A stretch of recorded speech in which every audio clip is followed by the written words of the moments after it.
we were doing shows with just one opener. And that's when I met the Beatles. And John came to the dressing room, and he was already playing harmonica. So rock and roll hadn't quite changed the world yet. And we were all on common ground, us and the Beatles and everybody else.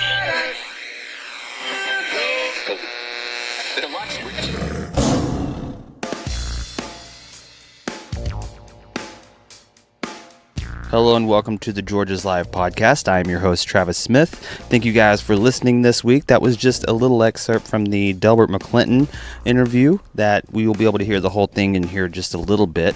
But first, if you're looking for tickets for Delbert McClinton's show or any other shows at George's Majestic Lounge, you can head over to georgeslive.com. Be sure to follow us on Instagram at George's Majestic Lounge, on Twitter at George's Majestic, and be sure to rate and subscribe to the podcast. I'm going to go ahead and take you straight into the interview. It was super cool to get to talk to Delbert. It's an honor and a privilege talking about kind of how he got started, his first performance ever, as well as his songwriting process and some other cool stuff. So I'd like to thank Delbert for coming on the podcast. I'd like to thank you for listening. And here's the interview with Delbert McClinton. All right, you're listening to the George's Live podcast, and I am here with Delbert McClinton. How are you, buddy? I'm doing good, man. How are you? I'm doing well. It's an honor to speak to you, man. We have you coming to George's Majestic Lounge here on June 29th. We're definitely looking forward to your performance. I believe it's your second time that we've had you here. There's a lot of respect for your musical pedigree, and on behalf of George's, it is an honor to present you. Well, that's great. Well, I'm looking forward to it. It'll be fun. I really want to talk to you about inspirations. I know for here, our owner and chief here, Brian Crown, cites you as his number one inspiration in songwriting and musicianship, and just speaks super highly of you and is a big fan. So we're definitely happy to have you here, and he's inspired a lot of people in this community. It's nice to see that and that energy going forward, and I just wanted to talk to you and get started maybe talking to you about your inspirations. Well, where do you want me to start? Well, honestly, I'm sitting in a music venue that I started playing at when I was only 15 years old, and is the first club personally that I have ever played at. And I know for me, I'll never forget my first performance, in a club or anything like that. Looking back, do you remember your first performances in a venue? I remember my first performance, period. Actually, it was, I was in elementary school. And I was a member of the Friday night. Me and my friends were members of the Friday night after school square dancing club. And we didn't have a real band there, but we had records with square dance calls on them. I was singing. Nice. I called a square dance. Well, how did my left feet go, left hand, and I'm, doing that in the 6th grade. And that was the first. And one night, all my friends, I've been doing that call. I knew the calls, because we've been doing it. And of course, they were on record, and the caller the teacher would call it out. And my friends got me to call one. So that night was a big deal. That was my whole coming out, first performance in public ever. It just perpetuated, I was already obviously singing everything I heard. I was singing square dance calls. So, I already knew all the songs on the radio or the ones that I wanted to know. And was singing, I was always singing ever since I could remember, when I was a little guy. Did you have inspirations around your household doing that to kind of give you the bug or anything? Or where'd you catch it from and think maybe that's something that I want to do? I don't know. I caught it from listening to the music of the 40s, big band, war music, great singers and performers of that era, Mm-hmm. And then, of course, in the 50s, I was front row and center for the birth of rock and roll. About 1954, I was 14 years old. So I was there for all that. I was impressed by all of those people. Later on, you had your house gig where you played with Sonny Boy and Howlin' Wolf and Lightning Hopkins and more. Right. What was that experience like? Well, it was just a big old dance hall. and that's all it ever was. It was built to be a big old dance hall. How did that work? Were you guys learning? Would you jam with them and get their material, or obviously they're not emailing you stuff back then? So, what? How did you guys come together on those? Well, you mean as far as putting a band together? Yes. I was learning to sing them all, and I run into somebody who's a piano player, and this guy says, "Well, I've got some drums, I got a snare drum, a bass drum, and a hi-hat, and you just start doing it because that's where you're at that point, and so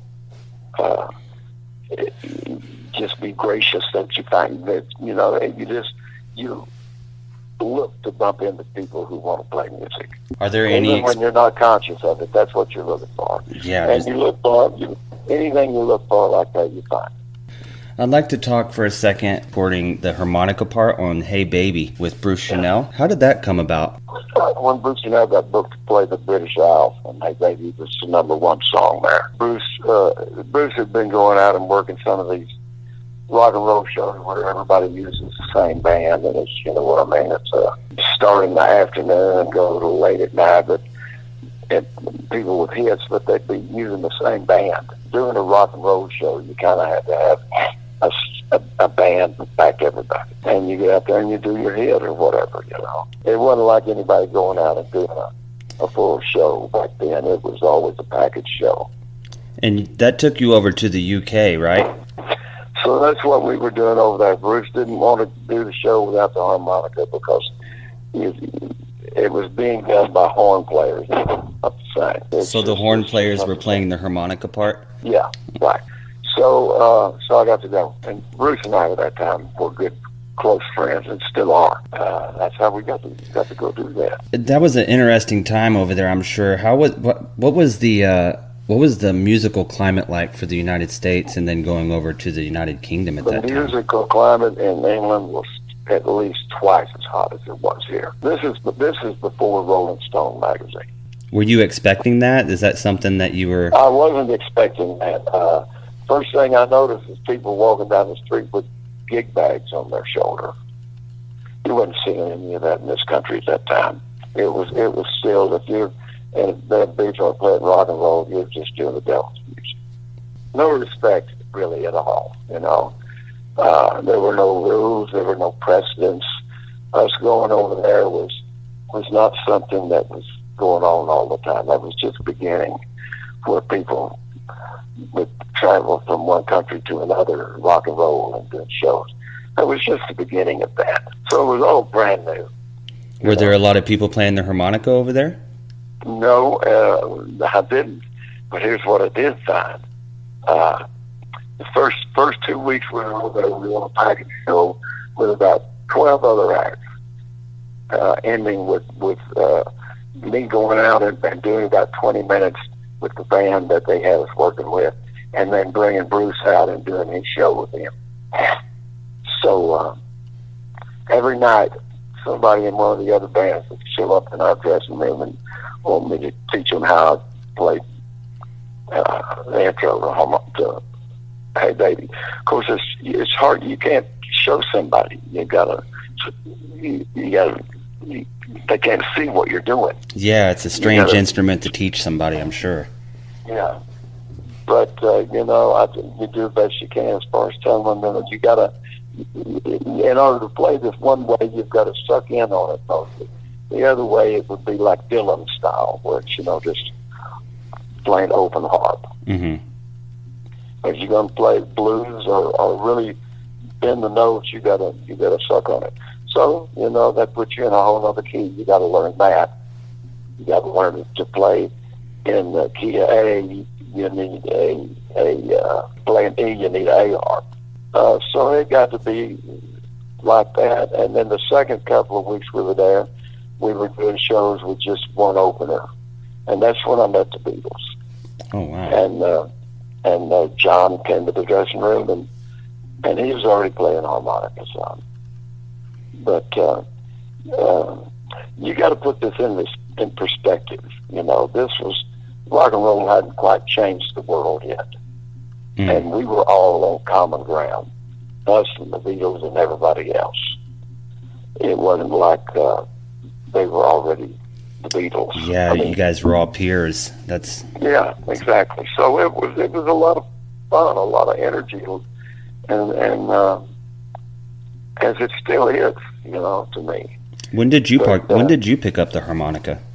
Oh, I picked up the harmonica sometime before playing from backing up Jimmy Reed and Howlin' Wolf and some of those guys. I learned from Wallace, who I learned to play from, and Sonny Boy Williams and Rice Miller. That's where I learned. Me and my band were one of the 3 bands in town at that time, and we had the best gig in town. And these guys would come in, and we were the band, and we knew all of their songs, and couldn't get enough of it. What do you find usually being your inspiration in songwriting? Do you find yourself writing about situational things, events, emotions, or kind of a collection of all at the time? What do you find over your career that you found yourself kind of attracted to writing more? Well, life in general, I write about things I see or things that happen to me, or a mixture of both. I'll hear a statement that I want to include, I want to put in a song. For example, I got a song called "It Ain't What You Eat, But the Way How You Chew It." Mm-hmm. Well, that's kind of an old statement. It's said in many ways, But the first time I ever heard it, I thought, boy, I like that. That would sing that it did. So I wrote a song with that being the hook. A lot of times I write songs backwards. I get the end line, hook line of a phrase, and then write it backwards. How does that process come? Do you find yourself... Well, let me try to explain. I'll use the same song, "It Ain't What You Eat, But the Way How You Chew It." Mm-hmm. Well, the lyric ends up being to that, it might look like this, but that's not necessarily what it is. So you draw little moments in life where I woke up this day and that old feeling was gone. Feeling that had been hurting me so long. You got to go through it to see there ain't nothing to it, honey. It ain't what you eat, but the way how you chew it. Whenever you're writing these songs, and I understand playing live, there's going to be different versions and different ways, different players will bring in different things. But when you're writing a song and it comes time to record, how do you know when it's time to record? When I've turned it every which way but loose and think it's right. And I don't ever let a song go until I think I've got all I can get out of it. And I'm not always right. I can go back and listen to songs and beat myself up a little bit for not turning a phrase just a little bit different to make it better fit in the time frame allowed. So there's no end to it. It's forever. It's like painting a picture. Is that something that when you're playing it live, do you ever think about that when you're playing like that phrase, not actually going to changing that phrase, but is it something that you still think about every once in a while? That's when it happens. On live, you'll say, "Oh, I like the way I did that. I wish I'd have done that when I recorded it." So, it's alive. It's living all the time. For me, it is. If you were to pick out 2 or 3 songs that stand out in your catalog that you're most proud of due to, success or representing how you feel about an event or anything.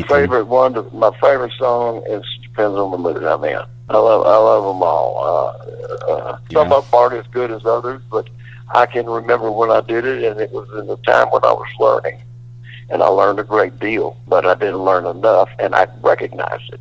So that's a step forward. Out of your countless collaborations, which one of those stand out to you as favorites? More so, who did you click with? I have actually not written songs with more than a good handful of people, and I continue to write with those people. And right now, the band that I've got and have been for 6 or 7 years is the best band I've ever played with. The band before that, the 10 years before the last 7 years, was the other best band I've ever played with. It just gets progressively better, and to where I put because I'm aware of the people around me that are available. I know what they do, and I have put together a group of guys that we all same idea. I can come up with a song, and these guys, I don't have to tell them what to play. You should never have to tell anybody what to play, not if you're making music with them, because what they play is what you want to hear. And that's, I'm in the best place in the world, man. I've got 7 guys that I make music with, and we all love each other.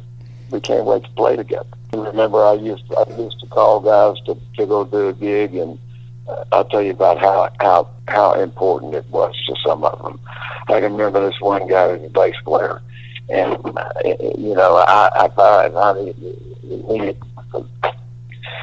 if somebody, I couldn't get somebody for a weekend gig I'd call somebody else. This one guy say, well, he wouldn't want to know how much it paid. He wouldn't know how much beer that would buy. So I don't have any of those guys. Well, man, I really appreciate you talking to me for a little bit. I just wanted to chat with you. There's a lot of people super excited about this show coming up. I've been here getting phone calls and stuff, and you're definitely loved by this community, and it's going to be a beautiful night here. I think you're going to have a good time. Well, I don't doubt it.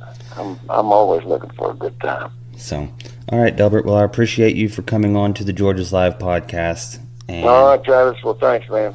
All right, I appreciate it, and I will see you at the show.